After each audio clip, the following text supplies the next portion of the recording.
que el tema de los momentos fundacionales del marxismo, de la enseñanza del marxismo en Cuba, no fue tu duro, porque no estuviste en aquel momento, pero si tienes referencia. Entonces, ¿qué recuerda usted de aquellos primeros momentos cuando se organizó el estudio en Cuba, el estudio del marxismo? ¿Y cuáles fueron sus complejidades fundacionales? O sea, aquella etapa de los años 60, más o menos, esa es la idea. Bueno, en primer lugar, con relación a la primera etapa de la enseñanza del marxismo en Cuba, yo no puedo dar una, digamos, explicación vivencial porque no participé ni siquiera como estudiante, sino que desde mediados de los 60 es que comienzo a recibir, ¿no?, la enseñanza de lo que se entendía en la Universidad Central Marta Abreu de la Villa, en mi departamento, por, por marxismo, ¿no? Y luego cuando estudiamos en la Universidad de La Habana, a partir del 67, filosofía que empezamos, y luego en la República Democrática Alemana, en la Universidad Carlos Marx, incluso precisamente, ¿no?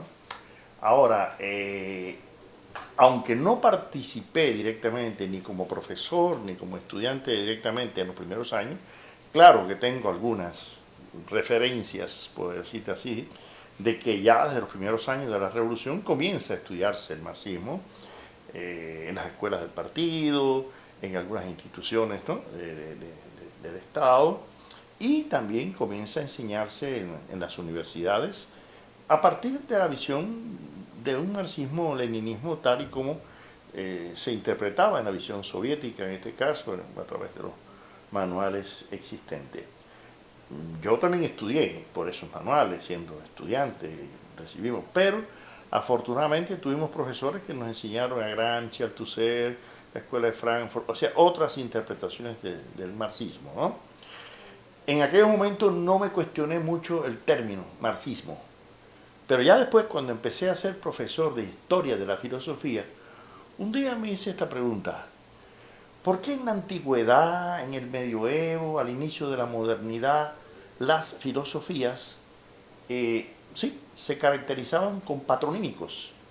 Aristotelismo, platonismo, agustinismo, tomismo, cartesianismo, hegelianismo, kantismo, pero marxismo creo que fue la última. ¿Y por qué no se conoce nietzscheanismo, sino, bueno, vitalismo, nihilismo?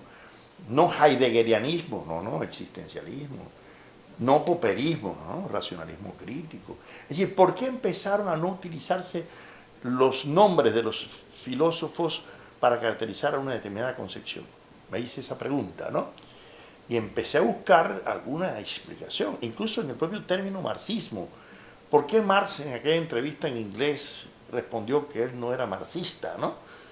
Ya me di cuenta que no era porque renegara de sus postulados, de sus principios, de su concepción dialéctico materialista de la historia, ¿no?, sino porque lo que él no quería era que lo identificaran con lo que en Francia se llamaba marxismo en aquel momento, ¿no?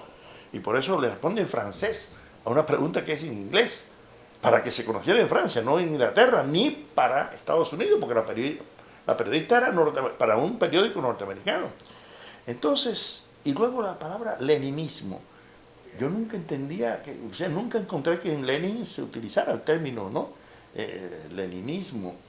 Claro, que cuando Engels despide el duelo de Marx y considera, a mi juicio, injustamente con el propio Engels, porque yo creo que el valor de Engels para la concepción materialista de la historia fue esencial, de que el nombre debía llevar la doctrina a su nombre. Bueno, a partir de ahí se acuña, ¿no?, el concepto ya de marxismo y se reconoce, pero lo de marxismo-leninismo no es en la época de Lenin, es en la época de Stalin.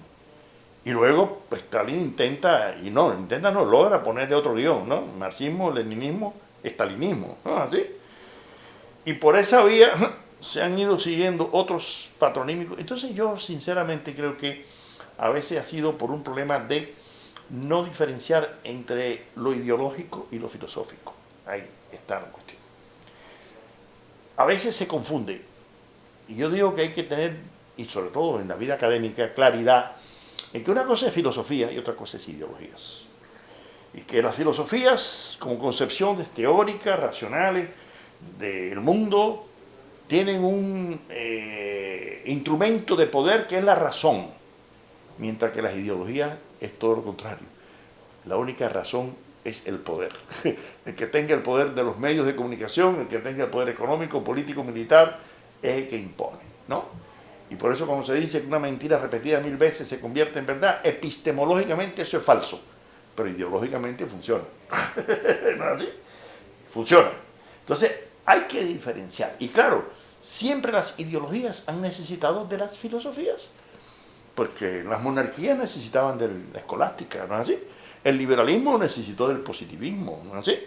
El socialismo también necesitó de la concepción materialista de la historia, como el fascismo y el anarquismo, que son ideologías, han necesitado del voluntarismo, del nihilismo, ¿no es así?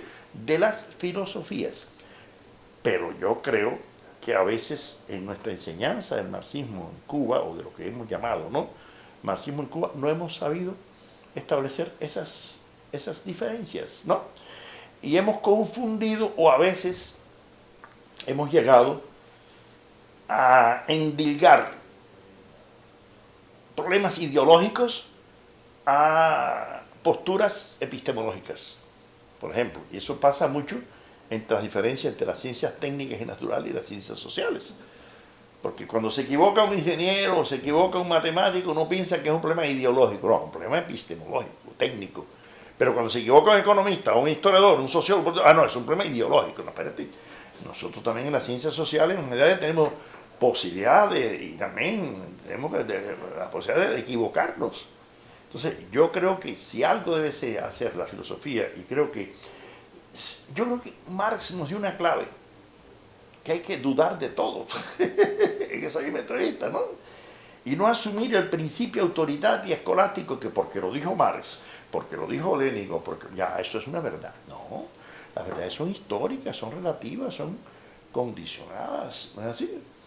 Y nosotros tenemos que asumir la concepción materialista de la historia como una concepción abierta, pero sobre todo como un método de interpretación de la realidad social, natural y epistémica y del conocimiento, y no como un dogma, no como algo que ya, ¿no?